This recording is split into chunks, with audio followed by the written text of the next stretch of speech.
Bismillahirrahmanirrahim. Assalamualaikum warahmatullahi wabarakatuh. Alhamdulillah hamdan katsiran thayyiban mubarakan fi kama yuhibbu rabbuna wa yarda. Asyhadu an la ilaha illallah wahdahu la syarikalah wa asyhadu anna Muhammadan abduhu wa rasuluh sallallahu alaihi wa ala alihi wa man sara ala nahji wa tamassaka bi sunnatihi ila yaumiddin wa sallaman tasliman katsira. Ya ayyuhalladzina amanu taqullaha haqqa tuqatih wa la tamutunna illa wa antum muslimun. Amma ba'da. Alhamdulillah, puji syukur kehadiran Allah Subhanahu wa taala. Allah Subhanahu wa taala senantiasa mencurahkan nikmat kepada seluruh makhluknya dan tidak pernah terhenti walaupun hanya sekejap mata. Salawat beriringkan salam kepada Nabi kita tercinta, yakni Nabi Muhammad sallallahu alaihi wasallam. Ikhwani fiddin wa akhwati fillah, a'adakumullah. Alhamdulillah, di malam yang berbahagia ini, di tanggal 21 Jumadil Awal tahun 1447 Hijriah, 11 November 2025 Masehi, Allah perjumpakan kita kembali di tempat yang mulia ini, di Masjid Utsman bin Affan radhiyallahu anhu, dalam rangka mempelajari agama Allah Subhanahu wa taala, talabul ilm, mempelajari ayat-ayat Allah Subhanahu wa taala dan hadis-hadis Nabi sallallahu alaihi wasallam berkenaan dengan masalah tauhid, berkenaan dengan masalah agama Islam, dan berkenaan dengan Nabi kita tercinta, yakni Nabi Muhammad sallallahu alaihi wasallam, dalam pembahasan matan salah satu usul, 3 pondasi pokok yang wajib diketahui oleh setiap muslim dan muslimah. Bapak-bapak, ibu-ibu yang semoga diberkahi dan dirahmati oleh Allah Subhanahu wa taala, di pertemuan yang ke-6 ini insyaallah kita akan melanjutkan pelajaran kita. Namun sebagaimana biasanya, agar kita mengingat kembali sebelum kita melanjutkan, kita review apa yang telah kita bahas di pekan yang lalu. Walhamdulillah, di pekan yang lalu jelaskan bahwasanya Rabb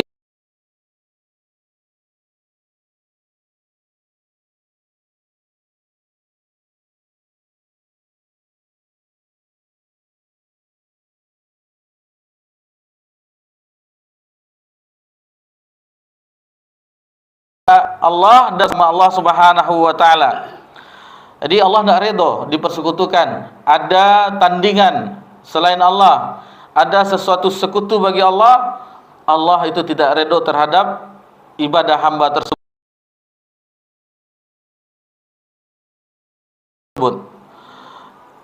Apapun tandingannya, la malakun muqarrab, meskipun itu malaikat muqarrabin, wala nabiyul mursal, nabi yang diutus.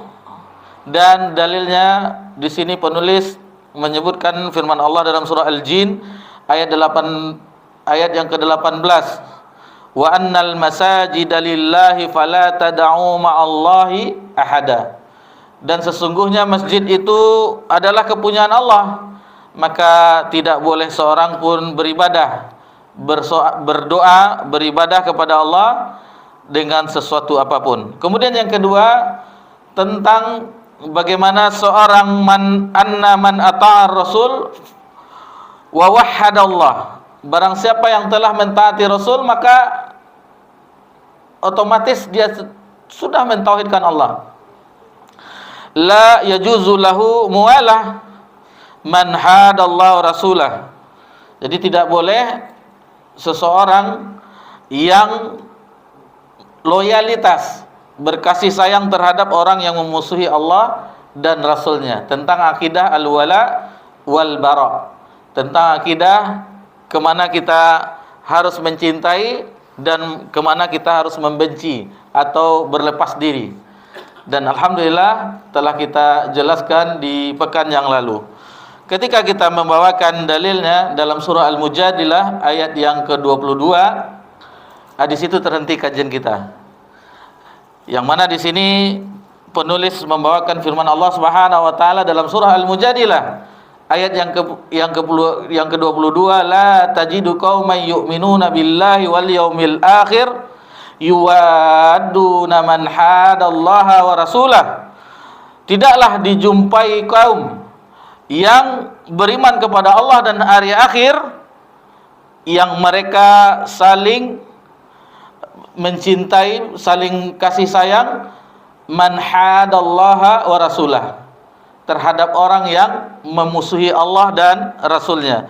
Walau kanu aba'ahum, meskipun mereka itu adalah bapak-bapak mereka, au abna'ahum, atau anak-anak mereka, au ikhwanahum, atau saudara-saudara mereka, au ashiratahum, atau keluarga mereka. Ulaika kataba fi qulubihimul imana wa ayyadahum bi ruhim min. Jadi mereka itu disebutkan oleh Allah Subhanahu wa taala yang telah ditetapkan di dalam hatinya, dituliskan di dalam hati mereka iman, dan Allah Subhanahu wa taala yang menguatkan keimanan mereka tersebut.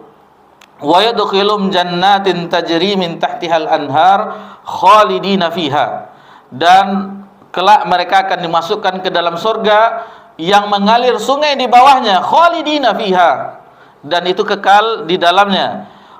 Radhiyallahu anhu wa radu'an, mereka orang-orang tersebut redha terhadap Allah, dan Allah meredhoi mereka, dan mereka pun redha terhadap apa yang dikaruniakan oleh Allah terhadap mereka. Ulaika hizbullah, mereka itulah golongan Allah, mereka itulah hizbullah, tentara Allah, golongan Allah. Ala inna hizballahi humul muflihun, dan ketahuilah sesungguhnya golongan Allah, mereka itulah orang-orang yang beruntung. Al-Hafiz Ibnu Katsir rahimallahu taala menafsirkan tentang siapa saja mereka, yaitu bapak-bapak mereka, wa abna'ahum wa abaakum, bapak-bapak mereka siapa? Itu adalah Abu Ubaidah. Abu Ubaidah bin Jarrah ketika peristiwa perang Badar. Jadi abauhum, bapak-bapak mereka, di sini ditafsirkan itu mengenai Abu Ubaidah bin Jarrah. Ketika di peristiwa perang Badar itu beliau berjumpa dengan ayahnya, yang mana ayahnya berada di pasukan kafir Quraisy yang menentang Allah dan Rasulnya. Maka ketika itu Abu Ubaidah berperang dengan ayahnya dan terbunuh ayahnya ketika itu di peristiwa perang Badar. Kemudian wa abna'ahum, anak-anak mereka yaitu berkenan dengan Abu Bakar As-Siddiq radhiyallahu anhu, yang pada hari perang Badar tersebut yang hampir saja, tetapi tidak membunuh, hampir saja membunuh anaknya Abdurrahman, yang mana kita ketahui Abdurrahman adalah saudara laki-laki dari Ummul Mukminin Aisyah radhiyallahu anha. Ketika Ummul Mukminin Aisyah radhiyallahu anha menangis-nangis di peristiwa Haji Wada, tidak mendapatkan umroh karena haid. Yang menemani adalah Abdurrahman, saudaranya, karena haid, yang waktu itu mikotnya di Tam'in. Itu Abdurrahman. Hampir saja Abu Bakar membunuhnya, tetapi tidak jadi. Dan alhamdulillah akhirnya Abdurrahman bin Abi Bakar itu beragama Islam, memeluk agama Islam di akhirnya. Kemudian masih di peristiwa perang Badar, tentang saudara-saudara, yaitu Mus'ab bin Umar. Mus'ab bin Umar adalah seorang pemuda yang pertama kali diutus berdakwah ke Yathrib, ke Madinah. Beliau yang pertama diutus untuk mendakwahi orang-orang di Yathrib, yang akhirnya setelah Nabi hijrah menjadi kota Madinah. Beliau itu membunuh saudara kandungnya Ubaid bin Umair di dalam peristiwa perang Badar. Kemudian au ashiratahum, keluarga-keluarga mereka, semua mereka adalah keluarga mereka dari Quraisy. Mereka satu kabilah, tetapi ketika sudah berhadapan antara keimanan dan kekufuran, kemusyrikan, maka tidak ada lagi ikatan ketika itu. Maka terjadilah peristiwa pembunuhan atau terbunuh di antara mereka meskipun mereka ada ikatan. Sebagaimana di sini tidak akan dijumpai orang yang beriman kepada Allah dan hari akhir yang saling menyayangi terhadap orang yang menentang Allah dan Rasulnya. Tidak akan dijumpai.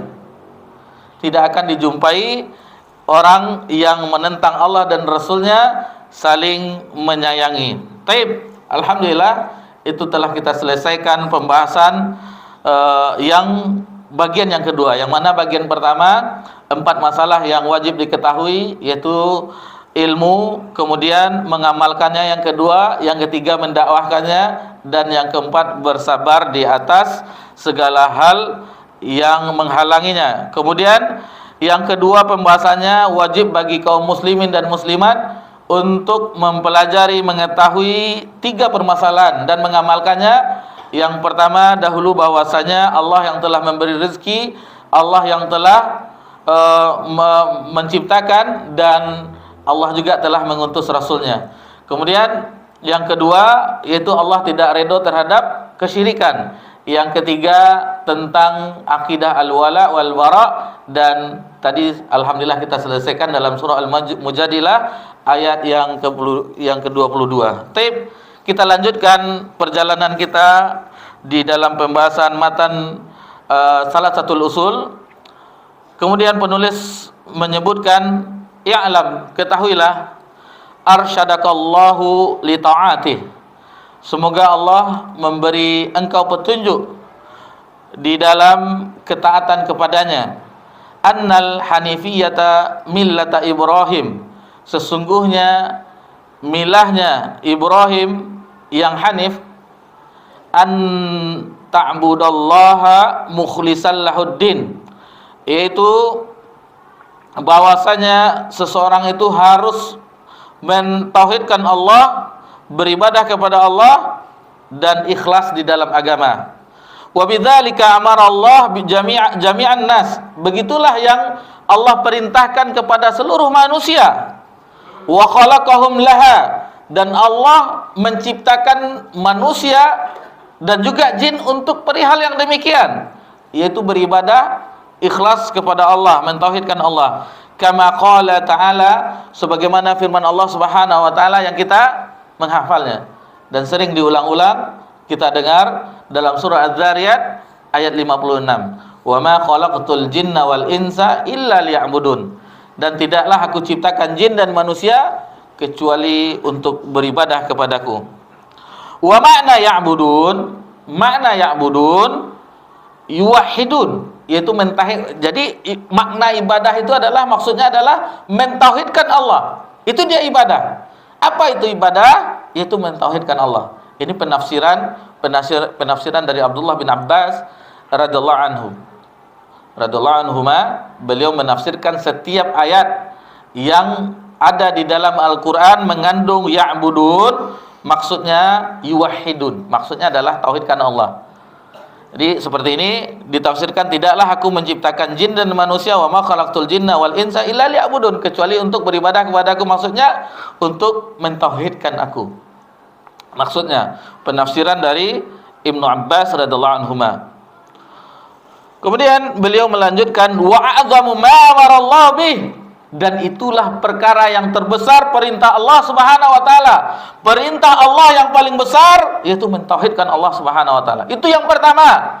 Dan itulah di rukun Islam yang pertama, asyhadu an la ilaha illallah wa asyhadu anna Muhammadar Rasulullah. Itu yang pertama, itu mentauhidkan Allah. Kalau itu sudah kokoh di dalam diri kita, di dalam jiwa kita, maka akan ditegakkan ibadah berikutnya. Ditegakkan di situ salat yang merupakan tiang dari agama dan seluruh ibadah-ibadah yang lainnya. Tetapi kalau tiangnya, pondasinya, dasarnya roboh, tidak kuat, maka mudah bagi bangunan itu roboh. Ibarat bangunan, kalau suatu bangunan pondasinya tidak kokoh, ketika bangunan itu ditinggikan, itu mudah ambruknya. Belum kondisi tanahnya, rawa atau tidak, dan seterusnya. Ini orang-orang teknik sipil yang mengetahuinya, bagaimana seharusnya dibuat pondasinya. Dan begitu juga dengan dengan jiwa kita, hati kita harus dikuatkan. Ini pondasinya. La ilaha illallah. Kalau tidak kuat, maka itu mudah saja. Apalagi sudah banyak tercampur dengan hal-hal yang lain, akan melemah dia. Kalau sudah kita rasakan bagi diri kita malas beribadah, menunggu-nunggu, menunda-nunda dan seterusnya, itu sudah ada penyakit dalam hati kita. Sudah ada maksiat yang bersarang di hati kita. Waliyahzubillah.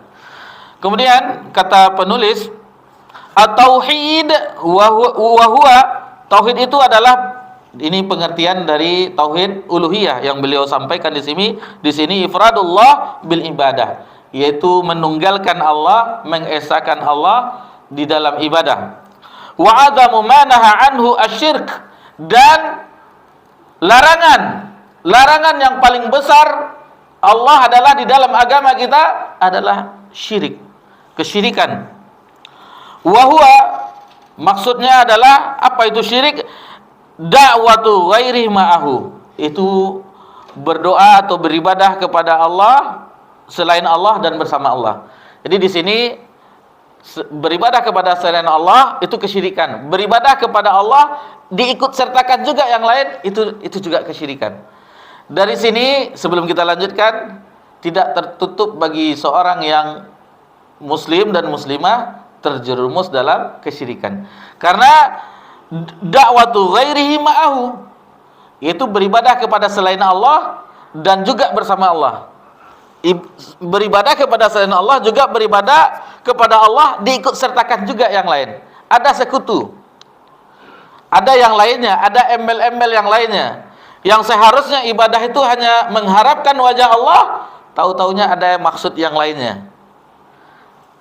Ini ada apa di sini, mudah-mudahan orang ini menganggap kita orang yang baik. Ini ada yang sini dan seterusnya. Banyak hal-hal yang merusak niat di dalam ibadah kepada Allah Subhanahu wa taala.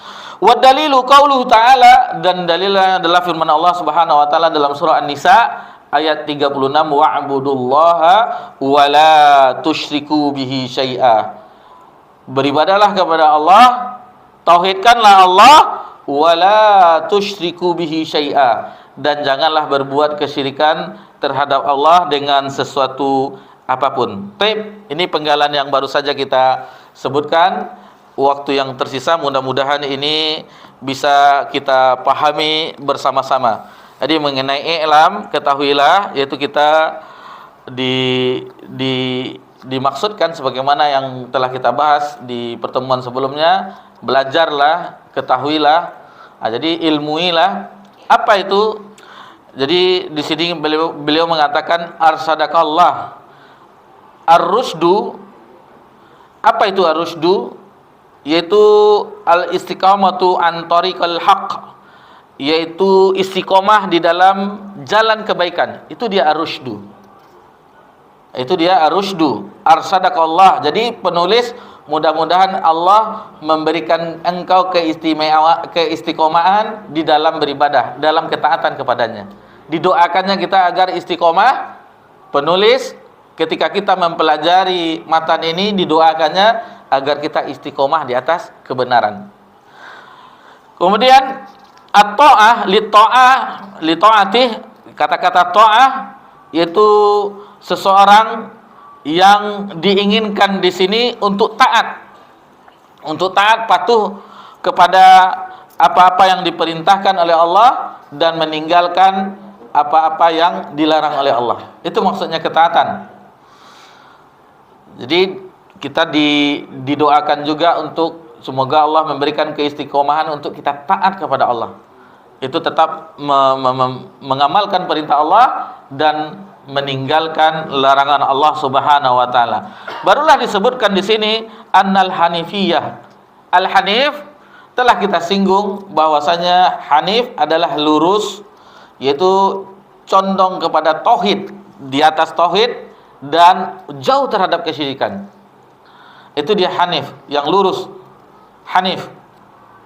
Millah itu adalah semacam ajaran. milah itu semacam ajaran dalam agama, milahnya Ibrahim, ajaran agama Ibrahim yang itu diikuti oleh Nabi kita tercinta sallallahu alaihi wasallam, milahnya Ibrahim. Nabi Ibrahim alaihissalam telah kita singgung bahwasanya beliau adalah Khalilullah, Khalilur Rahman. Dan ini firman Allah Subhanahu wa taala yang menjelaskan beliau adalah kekasih Allah dalam surah An-Nisa ayat 125, wattakhazallahu Ibrahima khalila, dan Allah menjadikan Ibrahim itu adalah kekasihnya, khalilnya. Telah kita bahas alhamdulillah di Al-Qawaidul Arba'. Kemudian anta'budallah wahdah mukhlisal huddin. Jadi untuk beribadah kepada Allah saja, maksudnya mentauhidkan Allah dan ikhlas di dalam agama, di dalam perintah agama apapun bentuknya, maka harus ikhlas kepada Allah. Di sini ibadah disebutkan apa itu ibadah. Di sini Syekhul Islam Ibnu Taimiyah berkata, al-ibadah ismun jami', segala sesuatu likulli ma yuhibbuhu Allah wa yardahu minal aqwal. Jadi segala sesuatu yang mencakup apa-apa yang dicintai oleh Allah dan diridhai oleh Allah, minal aqwal, dari perkataan, wal a'mal, dan perbuatan, az-zahirah, baik itu yang tampak, wal batinah, maupun itu yang tidak tampak. Jadi itulah ibadah. Segala sesuatu yang dicintai dan diridai oleh Allah, baik itu perkataan dan perbuatan, baik yang nampak maupun yang tidak nampak.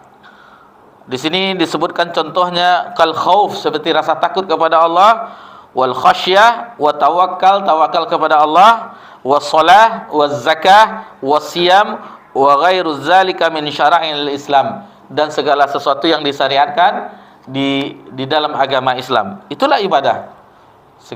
Ada yang nampak, jadi kalau niat itu tidak nampak, niat di dalam hati. Amalan hati itu yang tidak nampak, yang zahirah, dan itu yang besar ganjarannya di sisi Allah. Yang besar adalah amalan hati, khusyuk amalan hati. Jadi betapa sebanyaknya seorang ikhlas, khusyuk dalam ibadah, tentu semakin banyak pula pahalanya di sisi Allah.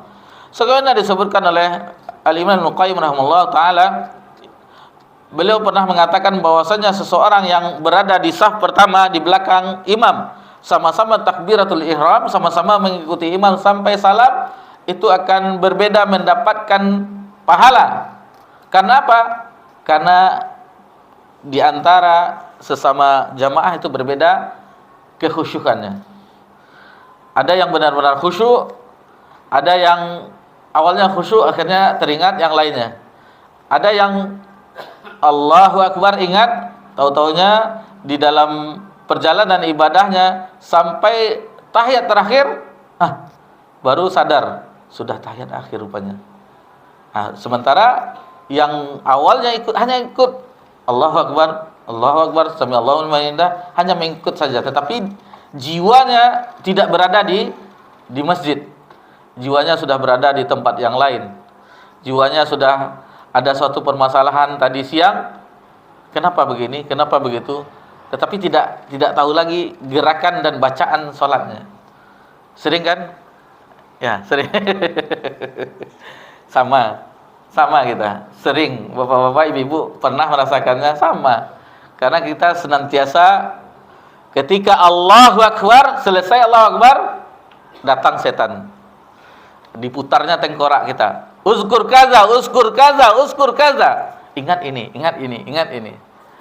Nah, jadi ada salah seorang yang mengatakan, kalau ada yang lupa letaknya, misalnya kunci, bawa sholat. Dalam sholat ingat itu. Oh, rupanya dekat vas bunga. Ini sedang sholat nih, ingat dia itu. Bapak-bapak, ibu-ibu yang semoga diberkahi dan dirahmati oleh Allah Subhanahu wa taala. Kemudian kita lanjutkan pembahasan. Itulah yang diperintahkan oleh Allah Subhanahu wa taala. Jadi itulah yang diperintahkan oleh Allah Subhanahu wa taala kepada manusia. Ibadah tersebut. Bapak-bapak, ibu-ibu yang semoga diberkahi dan dirahmati Allah Subhanahu wa taala, ibadah adalah makom yang paling tertinggi. Makom yang paling tertinggi bagi hamba Allah. Sirnya, rahasia dari Al-Qur'an itu adalah di dalam surah Al-Fatihah. Dan rahasia di dalam surah Al-Fatihah adalah di ayat yang kelima. Iyyaka na'budu wa iyyaka nasta'in. Hanya kepada Engkaulah kami menyembah dan hanya kepada Engkaulah kami meminta pertolongan. Ini rahasianya. Jadi itu makam yang paling tertinggi. Seorang hamba itu makamnya, tingkatan ibadah. Dan Nabi kita dipanggil dengan sebutan demikian. Ketika Nabi SAW di peristiwa Isra Mi'raj, Allah sebutkan Subhanallazi asra bi'abdihi. Maha suci Allah yang telah memperjalankan malam hambanya, yaitu Nabi SAW. Hamba, makom yang tertinggi. Lalu Nabi SAW melarang orang yang berlebihan terhadap beliau. La tatruni, janganlah engkau melebihkan aku sebagaimana orang-orang Nasara melebihkan Isa bin Maryam.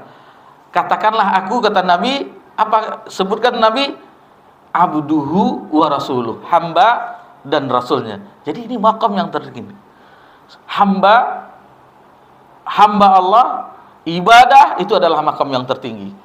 Kalau sudah kita sampai ke makam ibadah kepada Allah Subhanahu wa taala, berarti kita sudah sampai ke dudukan tertinggi di tingkatan hamba Allah Subhanahu wa taala.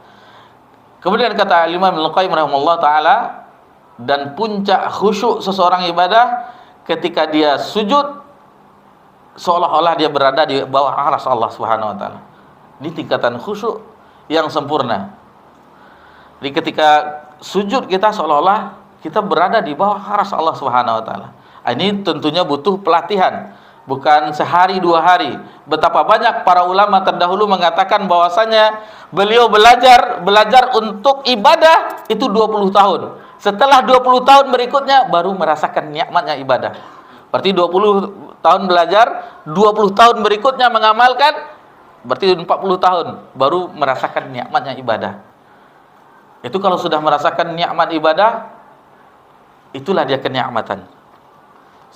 Inna fid dunya jannatan. Sesungguhnya di dunia itu ada surga. Dan barang siapa yang tidak memasuki surga dunia, maka dia tidak akan memasuki surga akhirat. Apa itu surga dunia? Yang tadi kenikmatan ibadah kepada Allah Subhanahu wa taala. Kalau pernah kita dalam hati kita ketika ibadah itu bergetar dia, itu suatu yang paling nikmat. Ada pernah kan merasakan? Nikmat rasanya. Ada getaran. Maksudnya menggigil kita, maksudnya seolah-olah memang tingkatan ihsan, anta'budullaha ka'annaka tarahu fa illam takun tara fa innahu yarak. Engkau beribadah kepada Allah seolah-olah engkau melihat Allah, dan jika engkau tidak sanggup, yakinlah Allah melihatmu. Ini harus diusahakan terus Bapak-bapak, Ibu-ibu. Jangan sampai ibadah kita sudah, mohon maaf, sudah memutih rambut kita tetapi tidak ada bekasnya. Karena ibadah yang disebutkan dalam surah Al-Ankabut, salat yang mencegah perbuatan keji dan mungkar, itu salat yang bagaimana? Salat yang khusyuk.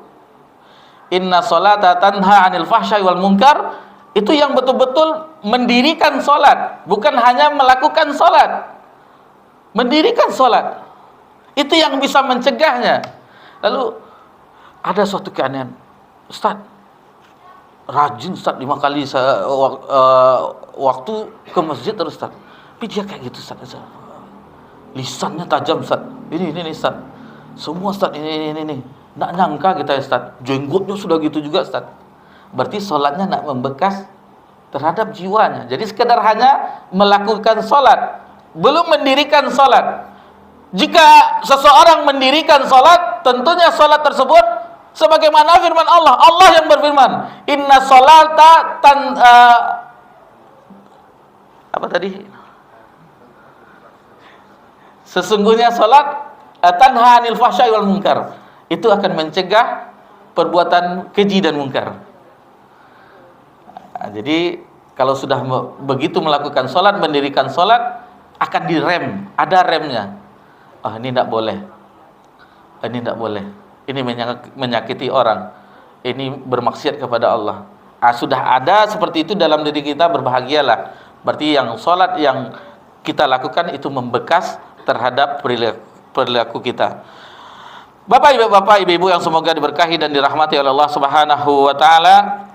Kemudian tentang tauhid tadi, tentang untuk ibadah, maka dibawakan firman Allah telah kita bahas dulu ya, wa ma khalaqtul jinna wal insa illa liya'budun.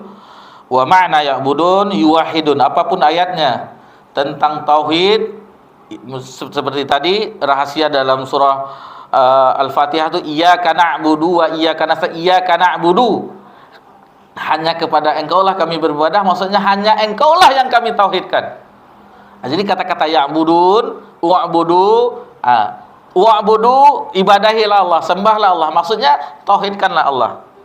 Ini penafsiran dari Abdullah bin Abbas radhiyallahu anhuma. Sedikit tentang iyyaka na'budu wa iyyaka nasta'in. Kenapa didahulukan na'budu baru nasta'in? Kata Hafiz Ibnu Katsir rahimahullah taala, karena tujuan kita pertama yaitu ibadah, dan ibadah itu karena pertolongan Allah Subhanahu wa taala. Itu makanya ibadah itu didahulukan, yang utama, kedudukan yang penting, dan ibadah itu karena pertolongan Allah Subhanahu wa taala. Baik. Kita lanjutkan. Sebesar-besar perkara perintah Allah Subhanahu wa taala adalah tauhid. Di sini adalah ifradullah bil ibadah. Ini maksudnya adalah tauhid uluhiyah. Kita ulang kembali, tidak apa-apa diulang-ulang, mudah-mudahan tambah paham kita kan. Tauhid itu ulama akidah membaginya menjadi 3, yaitu tauhid rububiyah, yaitu mengesahkan perbuatan Allah. Allah yang mencipta, Allah yang menghidupkan, Allah yang memberi rezeki, Allah yang mematikan, Allah yang mengatur alam semesta. Mentauhidkan rububiyah berarti Allah yang melakukan semuanya, tidak ada yang lainnya. Adapun uluhiyah sebagaimana yang disebutkan di sini ifradullah bil ibadah, yaitu mentauhidkan Allah dalam ibadah, yaitu perbuatan hamba, perbuatan kita, seluruhnya ibadah kita itu hanya untuk Allah. Inna sholati wa nusuki wa mahyaya wa mati lillahi rabbil alamin. Sesungguhnya hidupku, matiku, sesembelihanku atau ibadahku hanya untuk Allah Rabbul alamin.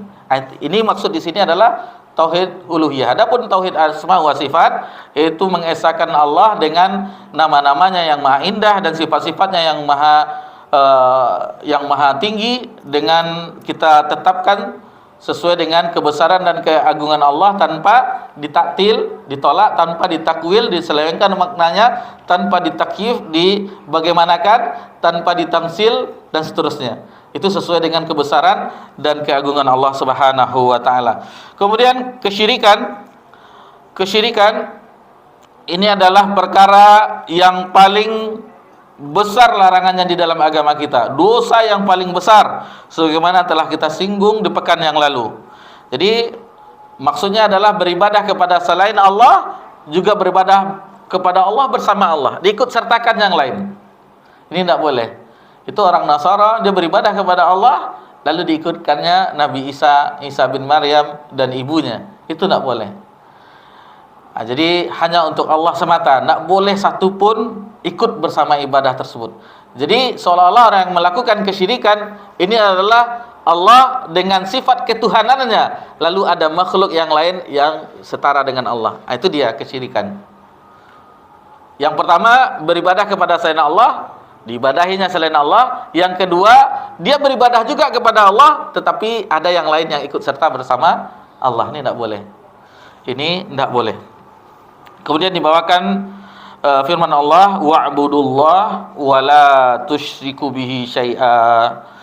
Tauhidkanlah Allah, ibadahilah Allah, dan jangan berbuat syirik, jangan mempersekutukan Allah dengan sesuatu apapun. Alhamdulillah, ini telah kita selesaikan. Ada waktu 2 menit tentang tauhid, tentang syirik, muqaddimahnya, walhamdulillah telah kita selesaikan. Jadi 6 kali pertemuan kita masih dibawa pengantar oleh penulis. Ini tentang ini tentang ini. Udah selesai sampai ya'lam arsadaqallah li ta'ati, sampai wa'budullaha wa la tusyriku bi syai'a. Baru masuk ke pembahasan. Baru kita masuk ke pembahasan.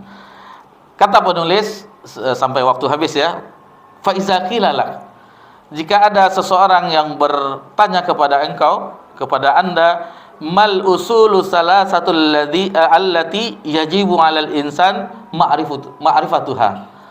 Apa itu 3 landasan yang wajib diketahui oleh manusia untuk mengetahuinya?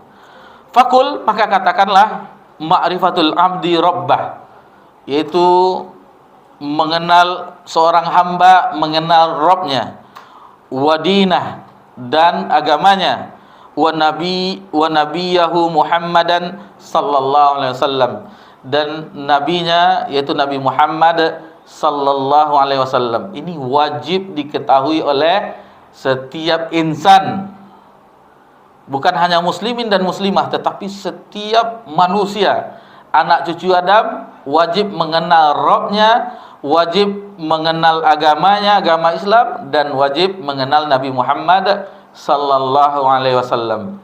Ini sudah kita buka mukaddimahnya. Insyaallah akan kita lanjutkan di pekan yang akan datang, insyaallah. Jadi bersambung terus. Sebelum masuk kita jemput yang pekan lalu, dan sebelum kita tinggalkan kita masuk ke mukaddimah yang akan kita pelajari di pekan yang akan datang. Mudah-mudahan dengan ini, mudah-mudahan Allah Subhanahu wa taala memberikan kita pemahaman apa yang sedang kita bahas, dan tentunya bertambahnya keimanan. Karena di dalam majelis ilmu yang kita inginkan adalah bertambahnya keimanan. Yang mana keimanan tersebut terkadang turun, terkadang naik, dan di majelis ilmu insyaallah itu akan menaikkan keimanan kita kepada Allah Subhanahu wa taala. Mohon maaf jika ada kesalahan dalam pembahasan ini, dan kebenaran tentunya dari Allah dan Rasulnya, sementara kesalahan dari yang berbicara dan dari syaitan. Subhanakallahumma bihamdika asyhadu an la ilaha illa anta astaghfiruka wa atubu ilaik. Wassalamu ala nabi Muhammad sallallahu alaihi wasallam wa ala alihi washabbihi ajmain walhamdulillahi rabbil alamin. Wassalamu alaikum warahmatullahi wabarakatuh.